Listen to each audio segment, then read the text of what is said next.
কোরবানির টাকা অন্য দিনে কোরবানি হবে কিনা?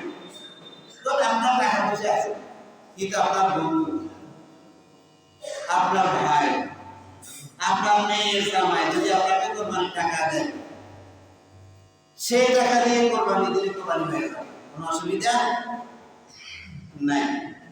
হাজী সাহেব দিনারা কোরবানি, দিনার হজ করতে গিয়েছেন, দিনার তো সেখানে কোরবানি দিয়েছেন, তাদের পক্ষ থেকে এলাকায় আর কোরবানি দরকার নাই। কোরবানি গোশত দিয়ে কোনো ব্যক্তি অভিজ্ঞতা যদি খাওয়া, অভিজ্ঞতা মানে বুঝুন, সেক্ষেত্রে নিয়ত যদি কোরবানির উদ্দেশ্য থাকে তাহলে কোরবানি হবে, আর নিয়তের মধ্যে যদি গড়বড় থাকে তাহলে ওই কোরবানি হবে না। বাকিটা ওনাদের নাম নিয়ে সবাই সবাই অবস্থা। শ্বশুর বাড়ি থেকে কোরবানি পশু হাতিয়ে আসলে সেটা দিয়ে কোরবানি হবে কি? সেটা দিয়ে কোরবানি হবে। তবে আপনি যদি ওদেরকে প্রেসার ক্রিয়েট করেন কোরবানির পশু দেন, গরু পাঠান, খাসি পাঠান, না হয় আপনার মেয়েকে রাখবেন না, তাহলে ওইটা দিয়ে কোরবানি হবে না।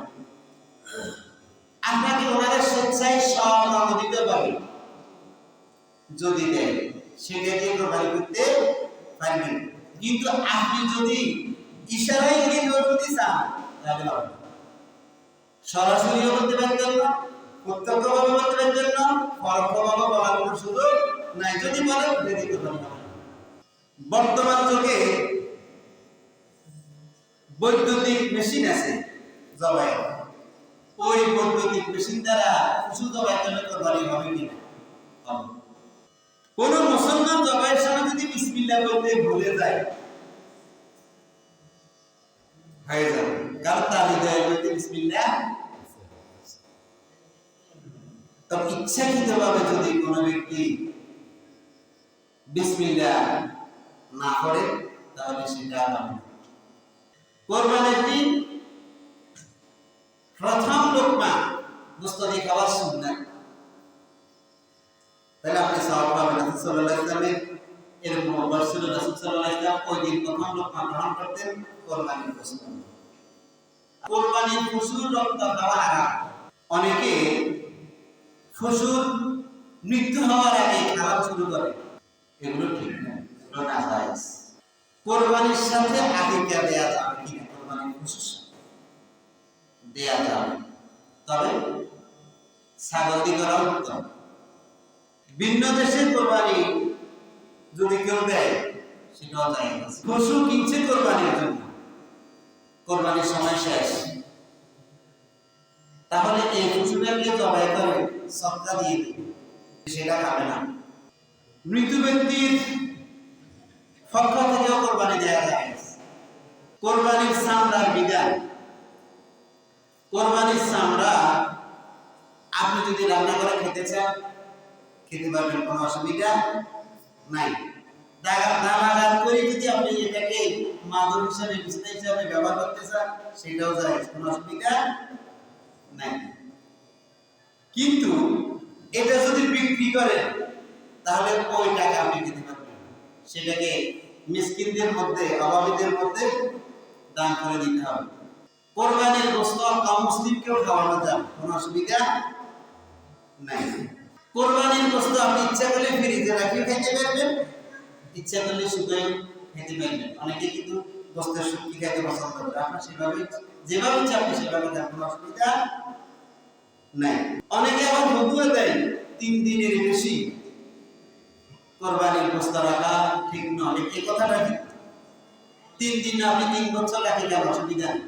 কোরবানির পশু কাটার ক্ষেত্রে যে শ্রমিক নেবেন ওই শ্রমিককে টাকার বিনিময়ে নিতে হবে।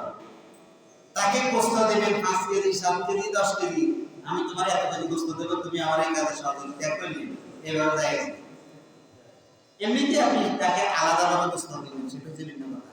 তবে বিনিময় হিসাবে কোরবানির গোশত দেওয়া যাবে না। যার সন্তান, বিধবা বহির্ভূত কিছু সন্তান আছে না আমাদের দেশে, সে ব্যক্তির কোরবানির গোশত খাওয়া যায়, কোনো অসুবিধা নাই। ধনী ব্যক্তি যে পশুটাকে কোরবানির জন্য ক্রয় করছে সেটা যদি মারা যায়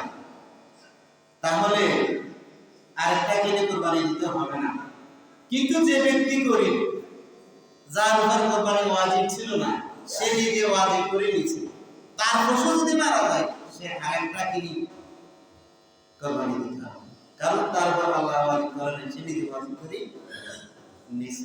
অংশীদারের মধ্যে কোনো এক ব্যক্তি যদি মৃত্যুবরণ করে, তাহলে তার ওয়ারিস যারা, তাদের পারমিশন নিয়ে তারপরে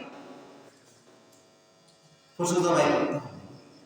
ধরেন কোন ব্যক্তি মান্যত করল, আমার যদি এই কাজটা পূরণ হয় তাহলে আমি কোরবানি দেব, ওই মান্যতের কোরবানি, এবং আপনার কোন পূর্বপুরুষ আপনাকে বলে গেল আমি মারা যাওয়ার পরে আমার নামে কোরবানি দিব, সেই কোরবানি প্রস্তাব, মান্যতের কোরবানি প্রস্তাব এবং ওসিয়তের কোরবানি প্রস্তাব, এটা খাওয়া যাবে না, এটা গরিবদের প্রতি বিনিয়ে দিবেন।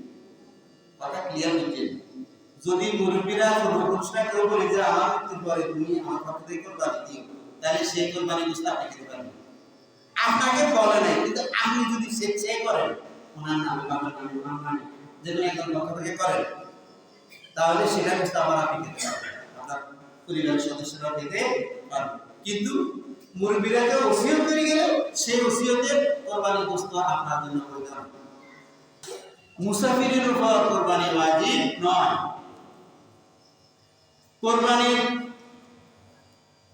চামড়া বিক্রিত টাকা মসজিদের নির্মাণের কাজে ইমাম সাহেবের বেতন হিসাবে, খতিব সাহেবের বেতন হিসাবে, খাদেম সাহেবের বেতন হিসাবে দেওয়া জায়েজ না। কারো অনুপস্থিতিতে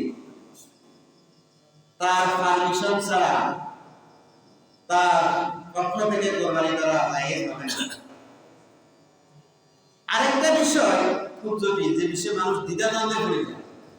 আপনি যে পশুটাকে জবাই করছেন, যে পশু দিয়ে কোরবানি করছেন, ওই পশুর ফ্যাটে যদি বাচ্চা হয়, এটার বিধান কি?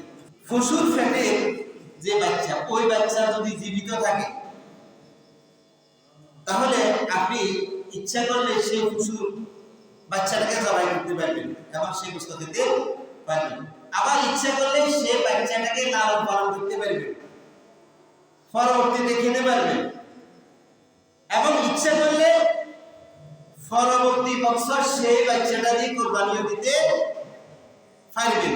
তবে যদি বিক্রি করেন তাহলে ওই টাকা দিতে পারবেন না, ওই টাকা আপনাকে সদকা দিয়ে দিতে হবে। আর ফ্যাটের বাচ্চা যদি মৃত হয়, তাহলে ওই মায়ের কোরবানিটা, মায়ের জবাইটা ওই বাচ্চার জবাই হিসাবে পরিগণিত হবে। আর সে বাচ্চার গোশত আপনার রুচিয়ে খাবার দিলে খাবেন, আপনার রুচিয়ে খাবার না দিলে না খাবেন, সেটা আপনার ইচ্ছা। কথা ক্লিয়ার? তো কথা ক্লিয়ার, বোঝা যায় না? আর যদি বাচ্চাটা প্রসবের পরে মৃত্যুবরণ করে, তাহলে সেটা খাওয়া যায় হবে না। ফ্যাটের ভিতরের মরাটা আপনার জন্য খাওয়া যায় হবে যদি আপনার রুচি খাবার দেন, আর রুচি না খাবার দিলে আপনি ফেলে দিলেও কোনো গুনাহ হবে না।